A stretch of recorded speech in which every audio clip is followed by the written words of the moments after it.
Hatuwezi tukamsahau hapa basi bila shaka pale mzee Ojwanga kwenye kipindi Vitimbi. Mzee Ojwanga bishi na Mungu na akamuweke pahali pema peponi. Ala, baadaye hapo bishi ndipo kuruweza kuchomoka kipindi cha Vionja Mahakamani shasha.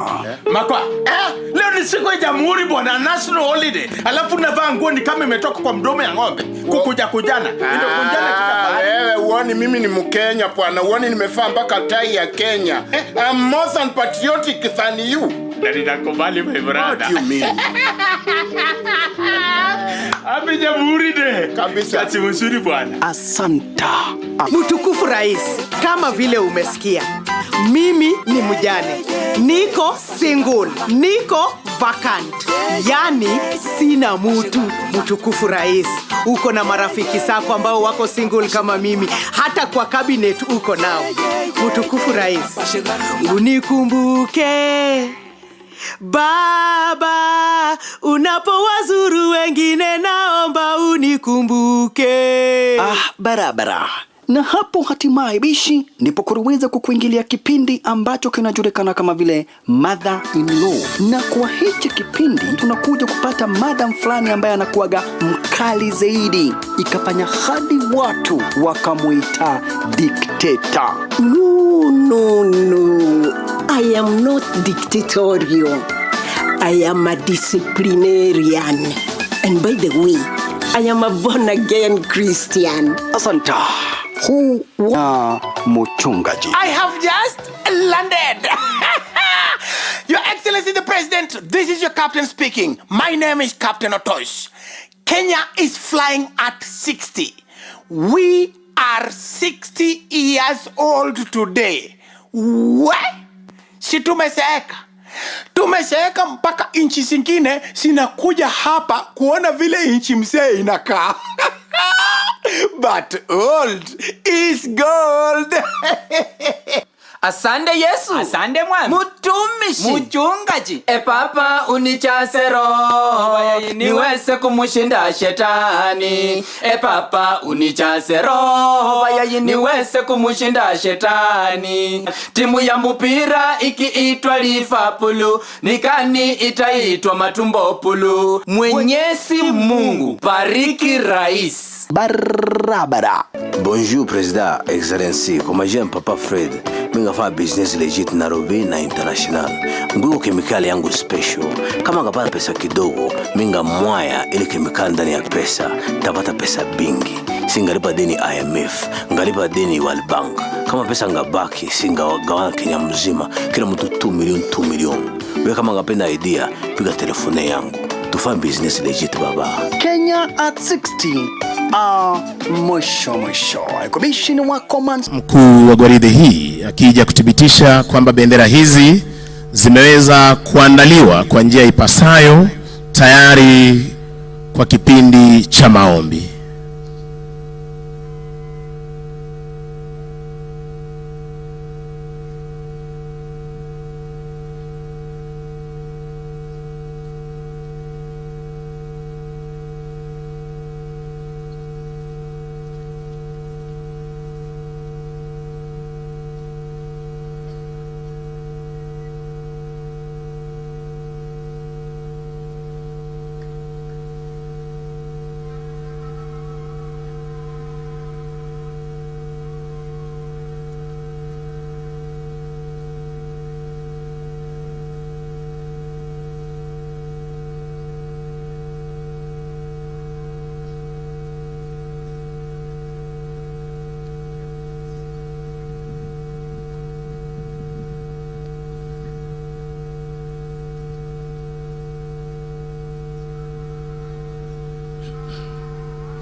Mkuu wa gwaride hii, maafisa wa cheo cha meja, maafisa wa cheo cha luteni waliotuikwa jukumu la kubeba bendera hizi pamoja na RSM wa kikosi hiki cha 25 wakiweza kuja kupokea bendera hizi rasmi.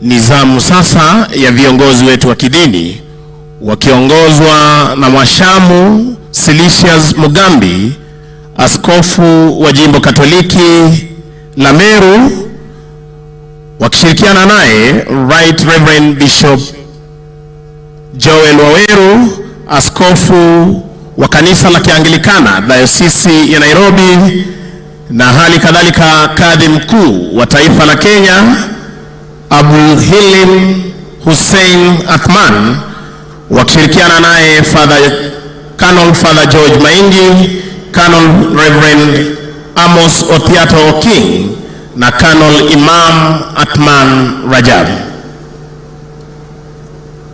Nizamu sasa ya Service Commanders, kamanda wa jeshi letu la nchi kavu Luteni Jenerali Peter Mbogo Njiru, kamanda wa jeshi letu la wanaanga Meja Jenerali John Mgaravai Omenda, na kamanda wa jeshi letu la wanamaji Meja Jenerali Jimson Mtai kuweza kuchukua nafasi zao kwa ajili ya kipindi hiki muhimu cha maombi. Service Commander sir.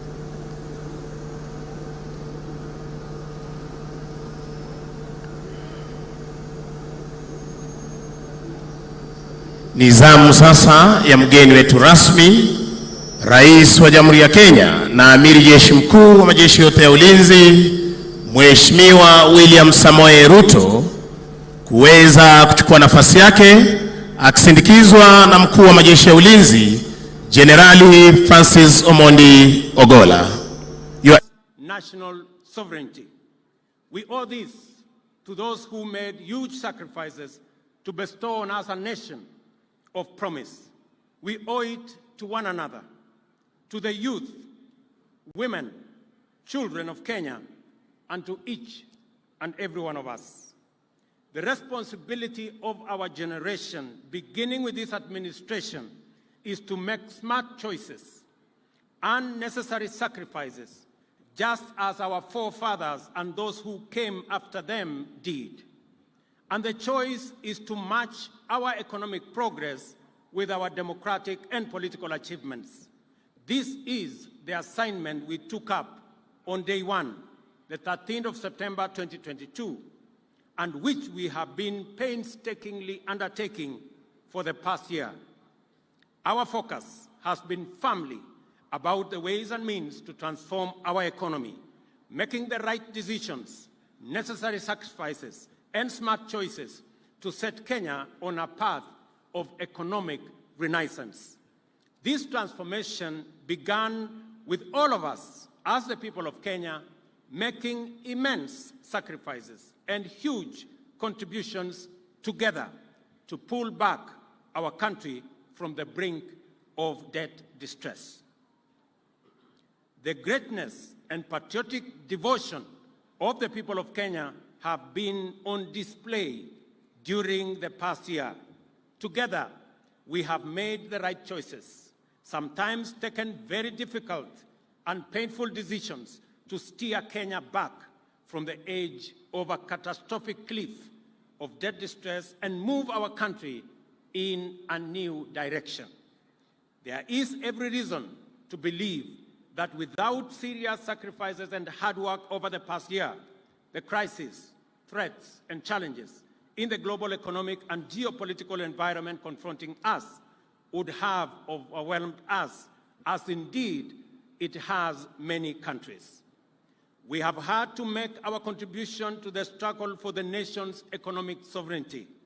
We have had to cut back significantly on expenditure and to defer the implementation of critical development programs to stabilize our economy. the policy measures required to mobilize necessary revenues have been difficult, but they were our only way and means of escape. Though painful, the sacrifices we have made, which would not only make our freedom fighters proud, are also absolutely necessary at a time as this and in situations that we find ourselves, and is the guarantee of our nation's economic stability. Proudly, these sacrifices have paid off. I can now confirm, without fear of any contradiction, that Kenya is safely out of the danger of debt distress and that our economy is on a stable footing. The economic indicators point to good news. Inflation is now 6.8%, down from a high of 9.2% a year ago. In the last 6 months, our GDP has grown at a rate of 5.4%, making Kenya the 29th fastest growing economy in the world, according to the World Bank. There is no question about it. What we have done together, the price we have paid together, and the sacrifices we have made together have rescued our country from an economic catastrophe. After navigating our ways out of the difficult and complicated debt situation, our second action is to accelerate economic progress, which is the cardinal assignment of our generation. Wazalendo wenzangu, our human capital, our innovative, smart